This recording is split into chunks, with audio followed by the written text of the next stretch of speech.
കൊല്ലം വൈരാഗപ്പള്ളിയിൽ സ്ത്രീയെ വാഹനമിടിച്ച് കൊലപ്പെടുത്തിയ കേസിൽ പ്രതികളായ അജ്മലിനെയും ഡോക്ടർ ശ്രീകുട്ടിയെയും കോടതിയിൽ ഹാജരാക്കി. പോലീസ് നൽകിയ കസ്റ്റഡി അപേക്ഷയിൽ ശാസ്താംകോട്ട ജുഡീഷ്യൽ 1ാം ക്ലാസ് മജിസ്ട്രേറ്റ് കോടതിയിൽ വാദം കേൾക്കും. പ്രതികളെ 3 ദിവസം കസ്റ്റഡിയിൽ വേണമെന്നാണ് പോലീസിന്റെ ആവശ്യം.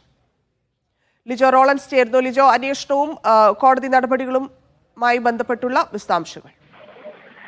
ധന്യ സെപ്റ്റംബർ 15 നടന്ന അപകടത്തിൽ ഒരാൾക്കായിരുന്നു ജീവൻ നഷ്ടപ്പെട്ടത്.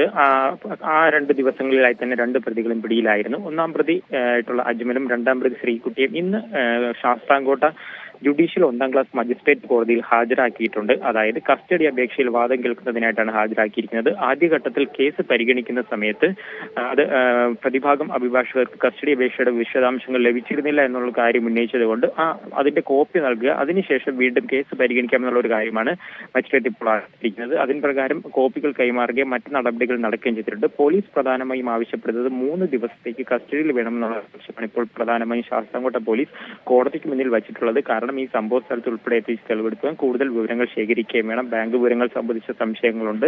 അക്കാര്യങ്ങളെല്ലാം കൃത്യമായി മനസ്സിലാക്കുന്നതിന് വേണ്ടി, കൃത്യമായി അന്വേഷണം നടത്തുന്നതിന് വേണ്ടി സമയം ആവശ്യമുണ്ട് എന്നുള്ള ഒരു കാര്യം ആവശ്യപ്പെട്ടിട്ടുണ്ട്. തീർച്ചയായിട്ടും പോലീസിന്റെ കസ്റ്റഡി അപേക്ഷ അനുവദിക്കുമെന്ന് തന്നെയാണ് പ്രതീക്ഷ. മാത്രമല്ല ഈ സമയത്ത് പ്രതിഭാഗത്ത് നിന്നും ഈ ബെയിലാപ്ലി ജാമ്യാപേക്ഷ നൽകുന്ന സമയത്ത് അത് കസ്റ്റഡി അപേക്ഷ പരിഗണിച്ചതിന് ശേഷം നോക്കാം എന്നുള്ള ഒരു മറുപടിയാണ് മജിസ്ട്രേറ്റ് നൽകിയിരിക്കുന്നത്.